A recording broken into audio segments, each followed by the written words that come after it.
الحمد لله وحده والصلاة والسلام على من لا نبي بعده وعلى آله وأصحابه أجمعين. أعوذ بالله من الشيطان الرجيم. بسم الله الرحمن الرحيم. شهر رمضان الذي أنزل فيه القرآن هدى للناس وبينات من الهدى والفرقان. رب اشرح لي صدري ويسر لي أمري واحلل عقدة من لساني يفقهوا قولي. اما بعد، میں آپ تمام کا استقبال اسلامی طریقے سے کرتی ہوں. السلام علیکم ورحمۃ اللہ وبرکاتہ، جس کے معنی ہیں آپ تمام پر اللہ سبحانہ و تعالیٰ کی سلامتی، رحمتیں اور برکتیں نازل ہوں. انشاءاللہ آج میں آپ تمام کے سامنے رمضان کی فضیلت اور اس کے احکام کے بارے میں بیان کروں گی.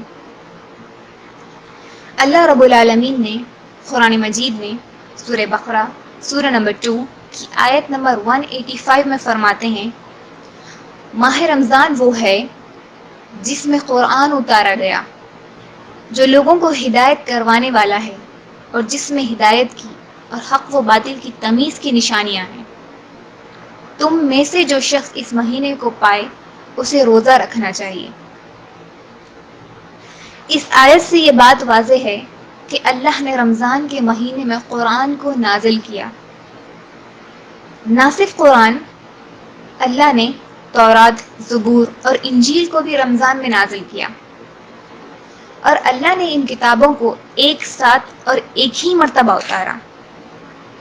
میری بہنوں، ہم اس بات سے اندازہ لگا سکتے ہیں کہ رمضان کتنا فضیلت والا مہینہ ہے، جس میں اللہ نے آسمانی کتابوں کو نازل کیا.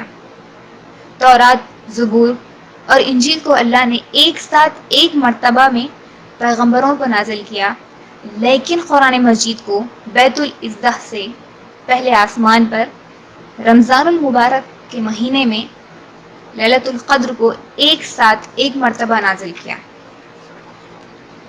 پھر وہاں سے تھوڑا تھوڑا حسب ضرورت نبی صلی اللہ علیہ وسلم پر نازل ہوتا رہا.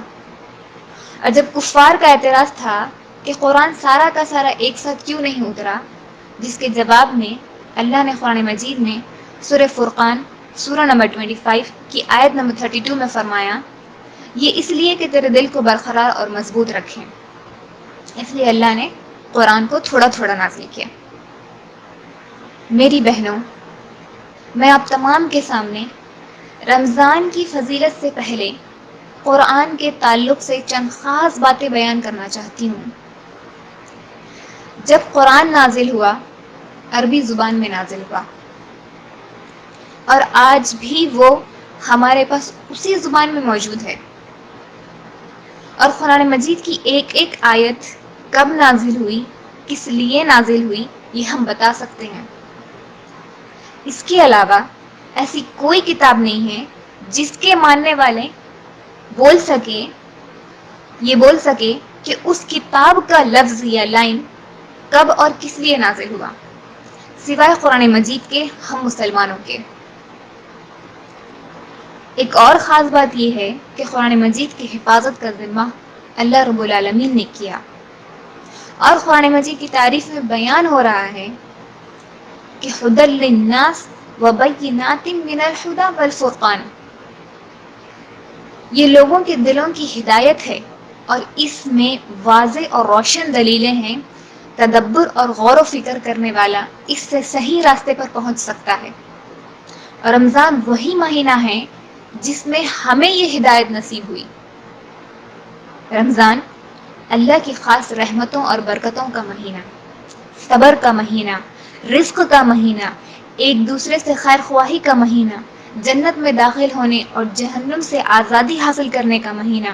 اور رمضان ساری دنیا کے مسلمانوں کے لیے ذکر و فکر، تسبیح، تلاوت، نوافل، صدقہ و خیرات، ہر قسم کی عبادت کا مہینہ ہے.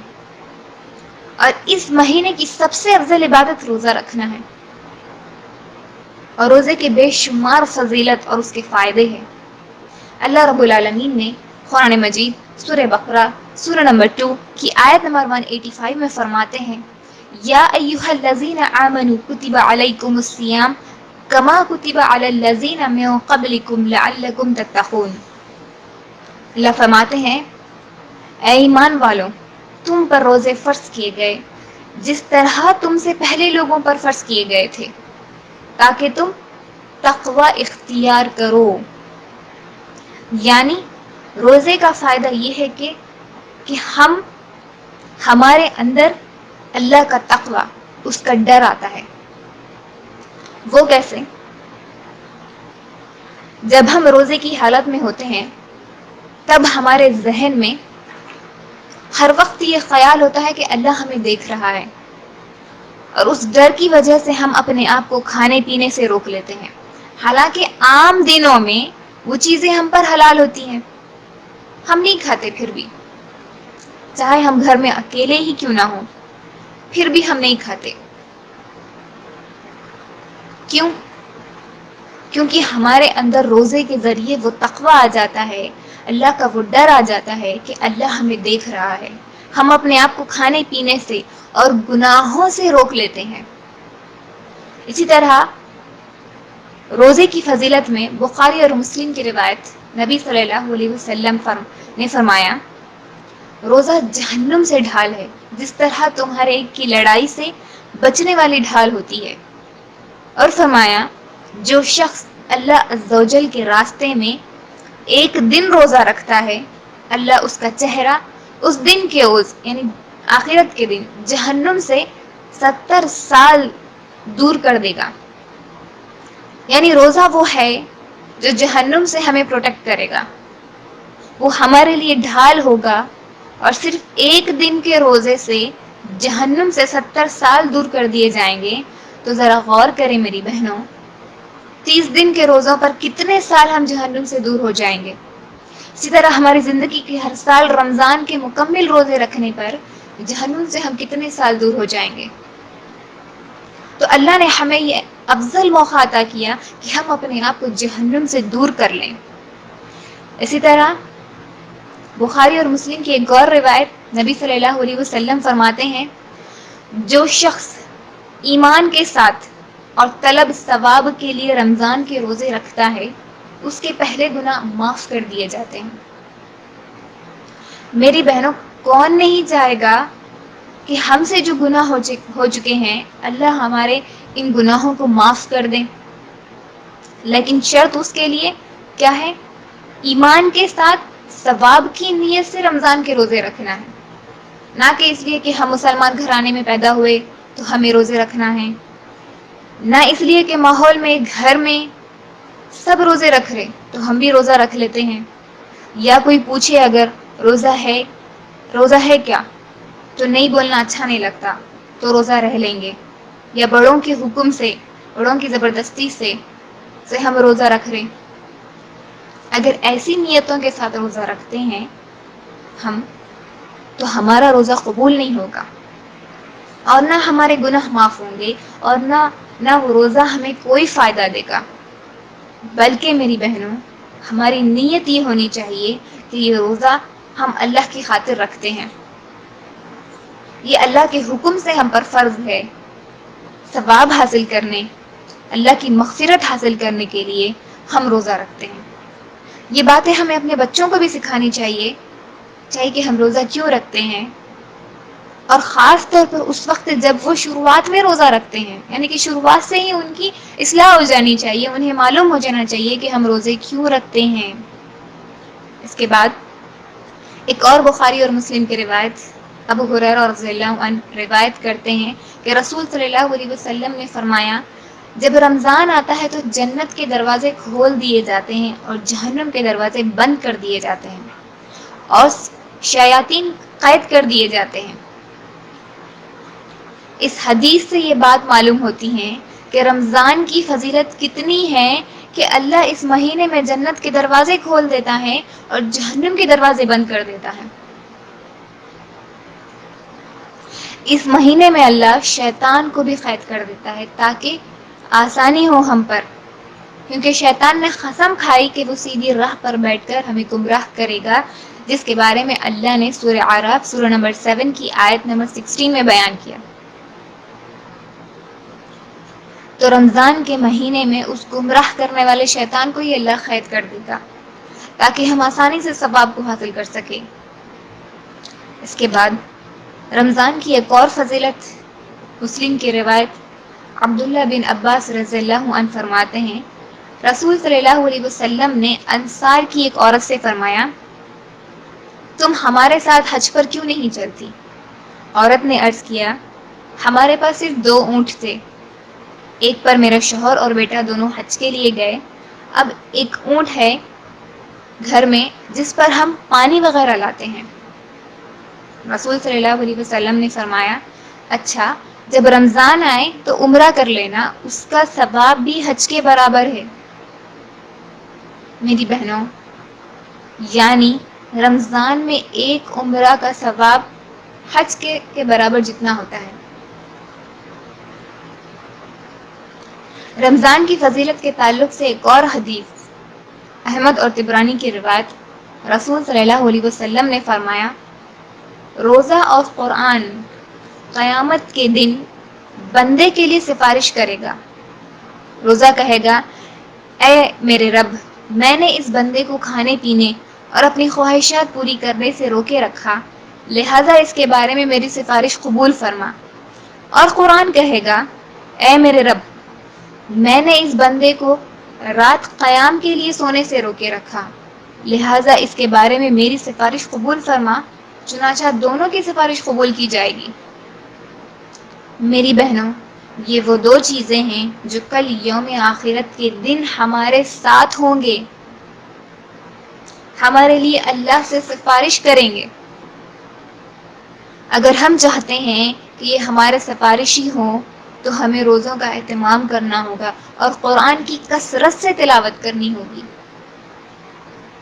اس کے بعد روزے کا اجر بے حساب ہے میری بہنوں۔ بخاری اور مسلم کی روایت، ابو ہریرہ رضی اللہ عنہ کہتے ہیں، رسول صلی اللہ علیہ وسلم نے فرمایا، اللہ عز و جل فرماتے ہیں، ابن آدم کا ہر عمل اس کے لیے ہے سوائے روزے کے، روزہ میرے لیے ہے اور میں ہی اس کی جزا دوں گا، اور روزہ آگ سے ڈھال ہے، لہٰذا جس روز تم میں سے کسی کا روزہ ہو اس روز وہ فحش گوئی نہ کرے اور بےہودہ کلامی نہ کرے، اور اگر کوئی دوسرا اس سے گالی گلوچ کرے یا لڑائی کرے تو روزے دار کو صرف اتنا کہنا چاہیے، میں روزے دار ہوں۔ اس ذات کی قسم جس کے ہاتھ میں محمد صلی اللہ علیہ وسلم کی جان ہے، روزے دار کے منہ کی خوشبو قیامت کے دن اللہ کو مشک کی خوشبو سے بھی زیادہ پسندیدہ ہوگی۔ روزے دار کے لیے 2 خوشیاں ہیں جن سے وہ جس سے وہ فرحت حاصل کرے گا۔ پہلا، جب وہ روزہ افطار کرتا ہے تو خوش ہوتا ہے، دوسرا جب وہ اپنے رب سے ملے گا اور روزے کے بدلے میں اپنے رب سے انعام پائے گا تو خوش ہوگا۔ میری بہنوں، روزے کا اجر بے حساب ہے، کیونکہ اللہ نے ہر نیکی کا اجر بتایا ہے کہ کتنا ہوگا، لیکن روزہ ایک مخصوص ایسی عبادت ہے جس کا اجر اللہ ہمیں قیامت میں دے گا، اور اس اجر کو اللہ نے اپنے پاس خاص رکھا، جو ہمیں تب ہی معلوم ہوگا کہ کیا ہوگا، کتنا ہوگا۔ اس بات کو ہم بخاری کی ایک اور روایت سے سمجھیں گے۔ بخاری کی روایت میں ہے، اللہ فرماتا ہے، بندہ اپنا کھانا پینا اور اپنی جنسی خواہش میرے لیے چھوڑتا ہے، روزہ میرے لیے ہے اور میں ہی اس کی جزا دوں گا، اور باقی ہر نیکی کا بدلہ 10 گنا ہے۔ ایک نیکی کا بدلہ اللہ 10 گنا بڑھا دے گا۔ اس طرح ایک اور مسلم کی روایت کہ ہر انسان کے نیک عمل کو 10 گنا سے 700 گنا تک بڑھا دیا جاتا ہے۔ اللہ فرماتا ہے، مگر روزے کا معاملہ دیگر نیکیوں سے مختلف ہے، یعنی ایک نیکی کا بدلہ 10 گنا سے 700 گنا تک بڑھایا جاتا ہے۔ یہ وہ اجر ہے جسے اللہ نے بیان کیا، اتنے گنا بڑھایا جاتا ہے، تو اس نیکی کا اجر کتنا ہوگا جسے اللہ نے اپنے پاس خاص رکھا، ہم اندازہ بھی نہیں کر سکتے کہ روزہ کا اجر کتنا ہوگا۔ اور بیان کیا گیا کہ روزے کی حالت میں ہمیں گالی گلوچ، لڑائی، بےہودہ کلام سے اپنے آپ کو بچانا ہے۔ ورنہ کچھ لوگ روزے کی حالت میں گالی گلوچ کرتے ہیں، لڑائی جھگڑا کرتے ہیں، بےہودہ باتیں کرتے ہیں. تو کیا یہ روزہ درست ہے؟ روزے کے ذریعے ہمارے اندر تقوی اور ڈر اختیار ہوتا ہے اللہ کا، اور اگر ہمارا ڈر ہمیں گناہوں سے نہیں بچاتا تو ہمارا روزہ درست نہیں. میری بہنوں، ہمیں روزے کی حالت میں نہ صرف نیکیاں کرنا، تلاوت کرنا، قیام کرنا ہی نہیں، بلکہ اپنے آپ کو ہر قسم کے گناہ سے بچانا ہے. اگر ہم اپنے روزے سے گناہوں سے نہیں بچتے تو وہ روزہ کس فائدے کا؟ یہ بہت اہم بات ہے میری بہنوں، ورنہ ہمارا شمار ان مفلسوں میں ہوگا جو نبی صلی اللہ علیہ وسلم نے بیان کیا. مسلم کی روایت جس میں رسول صلی اللہ علیہ وسلم نے صحابہ کرام سے فرمایا، جانتے ہو مسلم مفلس کون ہے؟ صحابہ کرام نے عرض کیا، جس کے پاس درہم و دینار نہ ہو وہ مفلس ہوتا ہے. آپ صلی اللہ علیہ وسلم نے فرمایا، میری امت کا مفلس وہ ہے جو قیامت کے دن قیامت کے روز نماز، روزہ اور زکوٰۃ جیسے اعمال لے کر آئے گا، لیکن کسی کو گالی دی ہوگی، کسی پر تہمت لگائی ہوگی، کسی کا مال کھایا ہوگا، کسی کو قتل کیا ہوگا، چنانچہ اس کی نیکیاں مظلوموں میں تقسیم کر دی جائے گی. اگر نیکیاں ختم ہو گئی تو مظلوموں کے گناہ اس کے نام اعمال میں ڈالنے شروع کر دیے جائیں گے، حتیٰ کہ اسے دوزخ میں ڈال دیا جائے گا. اس حدیث سے یہ سمجھنا بہت آسان ہے کہ برائیاں چھوٹی ہو یا بڑی، ان سے بچنا کتنا ضروری ہے. اور رمضان کے مہینے میں اللہ شیطان کو قید کر کے ہمارے لیے آسانی فرماتا ہے کہ نیک اعمال کریں، نیک اعمال کرنے کے ساتھ ساتھ اپنے آپ کو گناہوں سے بچائیں. ورنہ ہم ہماری نیکیاں ایسی تھیلی میں جمع کر رہے ہیں جس میں گناہوں کے چھید ہے، جو ایک طرف سے ہم سمجھ رہے ہیں کہ جمع ہو رہے ہیں، جبکہ وہ دوسری طرف سے خالی بھی ہو جا رہے ہیں اور ہمیں معلوم ہی نہیں ہو رہا. بانٹ دی جائیں گی ہماری نیکیاں جو ہم اتنی محنت سے اس دنیا میں کوششیں کر کما رہے ہیں.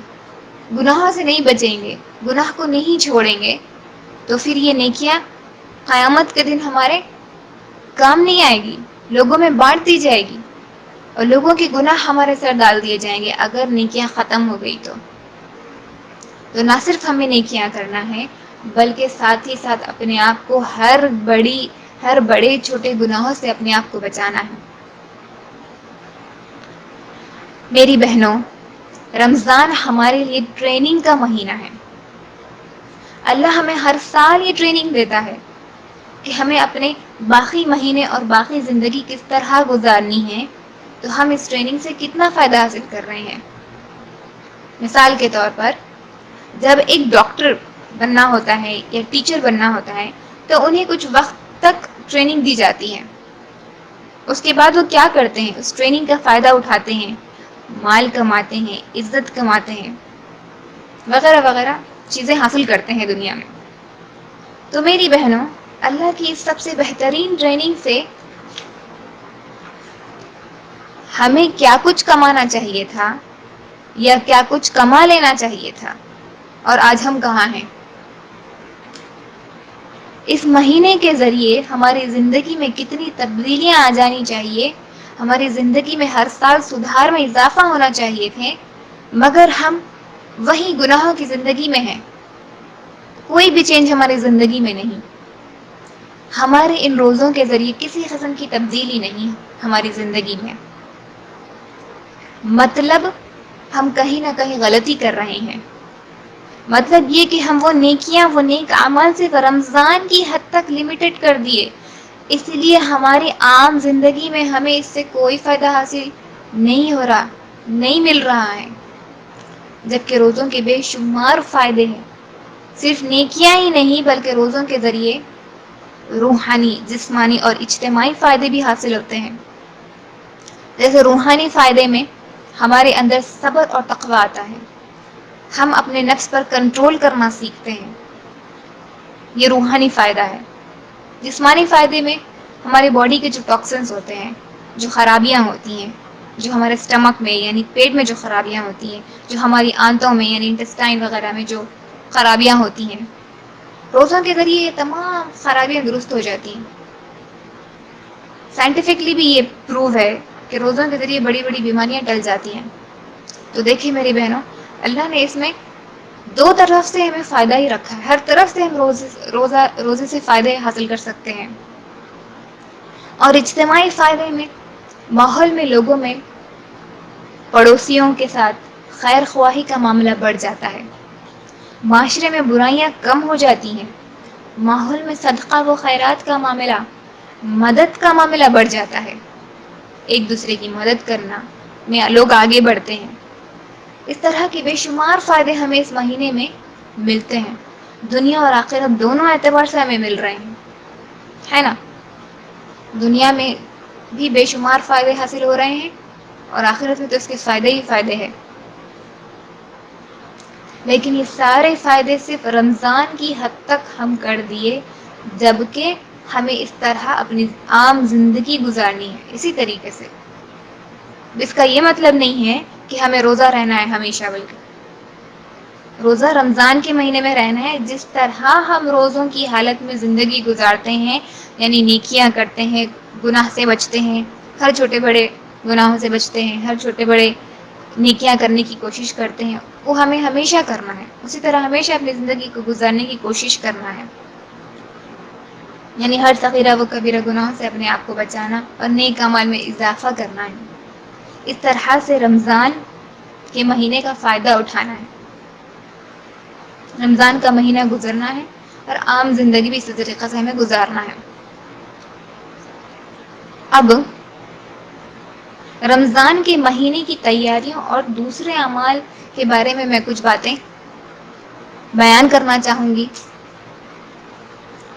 کہ نبی صلی اللہ علیہ وسلم، صحابہ اور صحابیات کی رمضان کی تیاریاں کیا ہوتی تھی، وہ رمضان کا مہینہ آنے سے پہلے کیا کرتے تھے اور رمضان کے مہینے میں کیا کرتے تھے۔ تو نبی صلی اللہ علیہ وسلم اور صحابہ صحابیات رمضان کا مہینہ آنے سے پہلے نفل روزے رکھتے تھے، عبادتوں میں اضافہ کر دیتے تھے، نوافل میں اضافہ کرتے تھے، ہر قسم کے نیک اعمال میں اضافہ کرتے تھے، تاکہ رمضان میں اور کثرت سے زیادہ اعمال کر سکیں اور رمضان کے مہینے میں اور زیادہ اعمال میں اضافہ کرتے تھے۔ اور رمضان میں خصوصاً نبی صلی اللہ علیہ وسلم آخری عشرے میں مزید اور زیادہ نیک اعمال کرتے تھے، یعنی کہ اعمال بڑھا لیتے تھے، پہلے سے ہی پریکٹس کر لیتے تھے تاکہ رمضان میں آسانی ہو اور زیادہ سے زیادہ نیک اعمال کر سکے۔ اور ہمارا معاملہ کیا ہوتا ہے، ہم کیا کرتے ہیں، یہ تمام نبی صلی اللہ علیہ وسلم اور صحابہ کی تیاریاں اور اعمال ہوتے تھے رمضان سے پہلے اور رمضان میں۔ اب ہماری تیاریاں رمضان سے پہلے اور رمضان میں کیا ہوتی ہیں، ہمیں بہت اچھے سے معلوم ہے کہ کیا ہوتی ہے۔ رمضان سے پہلے گھر کی صاف صفائی، اچار ڈالنا اور پتہ نہیں کیا کیا چیزیں ڈالنے میں لگ جاتے ہیں، یہ ہماری تیاریاں ہوتی ہیں رمضان کی۔ کرنی چاہیے میری بہنوں یہ چیزیں بھی، لیکن اپنی محنت، انرجی اور وقت اس کی فکر میں نہیں لگانا ہے ہمیں۔ صحابہ کرام کی محنت، انرجی، فکر کس میں لگی رہتی تھی کہ ابھی سے ہم عادت بنا لیں گے، ڈال لیں گے، نیک عمل کریں گے، زیادہ کرنے کی کوشش کریں گے تو رمضان میں اور زیادہ کریں گے، آخری عشرے میں اور زیادہ کریں گے، یہ سوچ اور فکر ہوتی تھی صحابہ نبی صلی اللہ علیہ وسلم کی، صحابہ اور صحابیات کی۔ اور ہماری فکر اچاروں میں لگی ہوئی ہے۔ کرنے چاہیے یہ بھی کام ہمیں، لیکن جلد سے جلد ان کاموں کو نپٹانے کی کوشش کریں۔ اور اللہ اکبر، کچھ تو ماحول میں ایسا دیکھا گیا کہ کچھ لوگ تو کپڑے سلوانے میں پریشان رہتے، پورا مہینہ نئے کپڑے پہنتے کرتے، اس لیے اللہ اکبر، کہاں سے لا لیے ہم یہ چیزیں، ہم کیا کر رہے ہیں، رمضان ہے کس لیے اور ہم اسے کیا بنا لیے۔ اور رمضان میں ہمیں کیا کیا چیزوں کی فکر اور اعمال میں ہم لگے ہوئے ہوتے ہیں؟ کن چیزوں کی فکر ہوتی ہے؟ کیا اعمال کرنے کی فکر ہوتی ہے ہمیں؟ ہم سب کو معلوم، سحر میں کیا پکانا، افطار میں کیا پکانا۔ افطار کے وقت ہم خصوصاً کچن میں رہتے، یہاں اذان ہوتے رہتی اور انہوں ابھی کچن میں بھجیے تلنے میں ہی پریشان رہتے، اور گھر کے مرد حضرات ہیں تو مارکیٹ سے فروٹس لانے میں یا افطار کے وقت فروٹس کٹ کرنے میں رہتے، اور اگر بچے ہیں تو بچوں کو افطاری بانٹنے میں پھراتے ہوئے پریشان کرتے۔ یہ فکر رہتی ہمارے پاس رمضان میں، اسی میں ہم پریشان رہتے، اسی میں ہم رہتے۔ یہ عمل بھی کرنا ہے، بانٹنا ہے، کھانا پینا بھی ہے، لیکن اسی میں اپنا قیمتی وقت ضائع نہیں کرنا ہے۔ بہت قیمتی وقت ہے میری بہنوں، یہ جو وقت ہمیں ملتا ہے رمضان میں، اور ہم انہیں کن چیزوں میں گنوارے۔ یہ وقت دعا کی قبولیت کا ہوتا ہے۔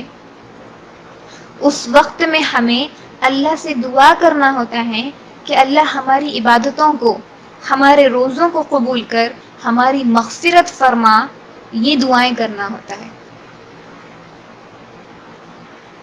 اور اکثر تو ایسا بھی دیکھا گیا کہ کچھ مرد حضرات عورتوں پر سختی کرتے ہیں کہ افطار میں پورا دسترخوان بھرے ہوا رہنا پکوان کی ورائٹیز سے، اور وہ بھی گرم رہنا، اور وہ عورت کو مجبوراً اپنا قیمتی وقت اس میں ہی ڈالنا پڑتا، جبکہ گھر کے حاکموں کی، مرد حضرات کی یہ ذمہ داری ہونی چاہیے کہ وہ ہر کسی کو یہ تاکید کرے، سمجھائے، یا اپنے گھر میں رولز بنائیں کہ یہ اس موقع کا مکمل فائدہ اٹھائیں۔ رولز بنانے چاہیے ہمیں۔ یہ کون کر سکتے ہیں؟ گھر کے حاکم، گھر کے حکمران، گھر کے بڑے کر سکتے ہیں۔ شروعات سے ہم بچوں کو عادت ڈالیں گے، انہیں سمجھائیں گے یہ مہینے کی فضیلت کیا ہے، اس کی اہمیت کیا ہے، تو وہ بھی ان فضول چیزوں میں نہیں لگے ہوئے رہتے۔ اور ہم بہتر جانتے ہیں کہ آج رمضان کا وقت ہم کن چیزوں میں گزار رہے ہیں۔ میں تو پھر بھی بہت کم بیان کر رہی ہوں۔ نوجوان کس طرح اپنا رمضان گزار رہے ہیں، لڑکیاں کس طرح اپنا رمضان گزار رہی ہیں، مرد حضرات کس طرح اپنا رمضان گزار رہے ہیں، عورتیں کس طرح اپنا رمضان گزار رہی ہیں، یہ ہم اچھے سے واقف ہیں۔ تو کیا رمضان اس طریقے سے گزارنا ہے؟ کیا ہوگا؟ اس سے کچھ نہیں بگڑے گا کہ اگر دسترخوان پر زیادہ کھانے کی چیزیں نہ ہوں، بھرا ہوا دسترخوان نہ ہو، گرم نہ ہو۔ اللہ کی اس نعمت سے تو محروم نہیں رہیں گے نا ہم۔ افطار کے وقت دعا کی قبولیت کا وقت ہوتا ہے، ان پکوانوں میں، ان کاموں میں لگ جائیں گے تو اس قیمتی وقت کو، اللہ کی اس نعمت والے وقت کو حق سے ہم محروم ہو جائیں گے۔ آپ محروم ہو جائیں گے، آپ کی بیوی بچے محروم ہو جائیں گے۔ اگر کم چیزیں ہوں گی، لیکن الحمدللہ بس ہوتی ہے ہمارے پاس، لیکن پھر بھی ہم اتنا بنا کے ضائع بھی کرتے ہیں، اسراف بھی کرتے ہیں۔ کچھ نہیں ہو سکتا، کچھ بھی نہیں ہوگا نا اگر کم بھی رہا تو۔ الحمدللہ ہم بہت پیٹ بھر کھاتے ہیں، تھوڑی چیزوں سے بھی ہمارا پیٹ بھر جاتا ہے، لیکن پھر بھی نہیں، زیادہ بنائیں گے تو ویسٹ کریں گے۔ اور ہم کیا کر رہے ہیں؟ اتنے بڑے موقع کو گنوا رہے ہیں۔ بلکہ میں تو کہتی ہوں کہ ہر گھر میں مرد حضرات عورتوں سے کہیں کہ وہ اپنے کام جلد سے جلد کر لیں، اور عورتوں کو بھی چاہیے، ہر کسی کو چاہیے کہ وہ اپنے وقت کا استعمال صحیح کریں۔ افطار سے پہلے، کافی پہلے ہے نا، ہر چیزوں کی تیاریاں کر لیں، نہ کہ عین وقت پر کام کرتے بیٹھیں۔ یہ تاکید کریں کہ اس وقت کا فائدہ اٹھائیں اور مغفرت حاصل کریں اللہ کی، نہ کہ ان فضول کاموں میں اپنا وقت زیادہ گوائیں۔ تو زیادہ سے زیادہ وقت عبادت میں گزاریں۔ یہ اگر مرد حضرات، گھر کے حاکم اور بڑے یہ کام کریں گے تو کیوں نہیں بات گھر میں مانیں گے، ہر کوئی مانیں گے،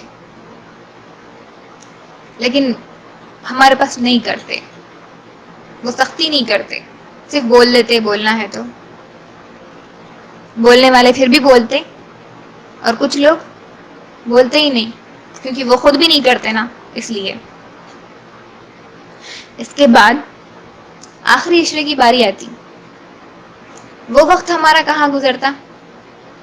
سب سے گولڈن ٹائم ہوتا ہے وہ ہمارا آخری عشرہ جو ہے، ویسے بھی گولڈن ٹائم ہی ہے وہ رمضان کے لیے، کہ ان آخری عشرے میں للت القدر کو ہمیں تلاش کرنا ہے، تاخراتوں میں جاگ کر اور مزید عبادتیں کرنا ہے۔ بے شک وہ تو گولڈن ٹائم ہے ہی، لیکن ہمارے لیے دنیاوی اعتبار سے الگ گولڈن ٹائم ہے۔ کہاں گزرتا ہے ہمارا آخری عشرہ؟ مارکیٹ میں، شاپنگ میں گزرتا۔ اللہ اکبر! شاپنگ کا معاملہ تو اتنا خطرناک ہے ہمارے ماحول میں، پوری مارکیٹ پھرتے ہم، 100 دکانوں میں کپڑے دیکھ کر ایک ڈریس لیتے، اس طرح سے آخری عشرے کا وقت نکالتے۔ عورتیں شاپنگ میں مصروف تو مرد حضرات کاروبار میں، یا نہیں تو شاپنگ کروانے میں اپنے اپنے گھر والوں کے ساتھ پھرتے۔ ہم کتنا وقت ضائع کر رہے ہیں، خود کا بھی اور دوسروں کا بھی، ذرا سے بھی ہمیں پرواہ نہیں ہے۔ نبی صلی اللہ علیہ وسلم اور صحابہ کا معاملہ آخری عشرے میں 2 گنا 3 گنا زیادہ ہو جاتا عبادتوں میں، نیک اعمال کرنے میں۔ میری بہنوں، ہمیں کہیں بھی ایک حدیث بھی نہیں ملتی، بلکہ ضعیف حدیث بھی نہیں ملتی، کہ نبی صلی اللہ علیہ وسلم اور صحابہ اور صحابیات اپنا رمضان کا وقت شاپنگ میں، سحر اور افطار کے پکوان میں، کھانے پینے میں گزارتے تھے، نہیں کرتے تھے۔ ہم جو فکر آج ڈال لی ہے نا، وہ فکر ہمیں ملتی ہی نہیں ان میں، ضعیف حدیث تک بھی نہیں ملتی کہ کبھی پکوان میں وقت گوایا ہوگا، شاپنگ میں وقت گوایا ہوگا۔ نہیں، ہر وقت نبی صلی اللہ علیہ وسلم اور صحابہ عبادت کرتے تھے، زیادہ سے زیادہ عبادت کرتے تھے، تلاوت کرتے تھے، ذکر و اذکار کرتے تھے، ہر وقت اللہ سے مغفرت طلب کرتے تھے۔ رمضان کا مکمل فائدہ کس طریقے سے وہ اٹھاتے تھے، اور آج ہمارے لیے صرف ایک رمضان فیسٹیول ہی ہو گیا کہ رمضان کا مہینہ، عید کا رمضان کے بعد عید آتی ہے تو صرف عید کی تیاریاں اور رمضان میں مکمل کھانا پینا، بس یہی چیزوں کی فکر ہے ہمیں۔ اللہ ماشاء اللہ کچھ لوگ عبادتیں کرتے بھی ہیں، لیکن اس طریقے سے نہیں کرتے جس طریقے سے کرنا ہے۔ کہیں نہ کہیں وہ بھی اپنے آپ کو بھٹکا لیتے، یا گناہوں میں، یا نہیں تو بے فضول کاموں میں وقت ضائع کرنے میں کچھ نہ کچھ تو لگاتے۔ نہیں کرنا ہے ہمیں یہ عمل۔ رمضان کی اتنی فضیلتیں ہیں، اتنے فائدے ہیں، ان کا فائدہ اٹھانا ہے۔ اور یوم آخرت کے دن جنت کے 8 دروازوں میں ایک دروازہ ہوگا جس کا نام باب الریان ہے، جسے مخصوص روزے داروں کے لیے اللہ نے بنایا، جس میں سے صرف روزے دار داخل ہو سکتے ہیں۔ نہیں چاہیں گے ہم اس دروازے سے داخل ہو، وہ دروازے سے بھی ہمیں داخل ہونے کا موقع ملے۔ کب ہوگا وہ؟ جب ہم روزوں کو مکمل طور پر اہتمام کریں گے، روزوں کا عبادتیں کریں گے، تب ہمیں ملے گا۔ یوں ہی نہیں مل جاتا کہ تھوڑے بہت روزے رہ لیے اور مل گیا ہمیں موقع، ہرگز نہیں۔ تو میری بہنوں، یہ تمام رمضان کی فضیلت اور اس کے احکام تھے۔ اس رمضان کا مکمل فائدہ اٹھائیں، اور یہ نیت بھی کریں کہ اس ٹریننگ کو ہم اپنی پوری زندگی میں لائیں گے۔ اللہ سے دعا ہے کہ اللہ ہمیں رمضان کو اور اپنی زندگی کو اس طرح گزارنے کی توفیق عطا فرمائے جس طرح گزارنے کا حق ہے۔ اسی کے ساتھ میں اپنی تقریر کو ختم کرتی ہوں۔ وآخر الدعوانا الحمد للہ رب العالمین۔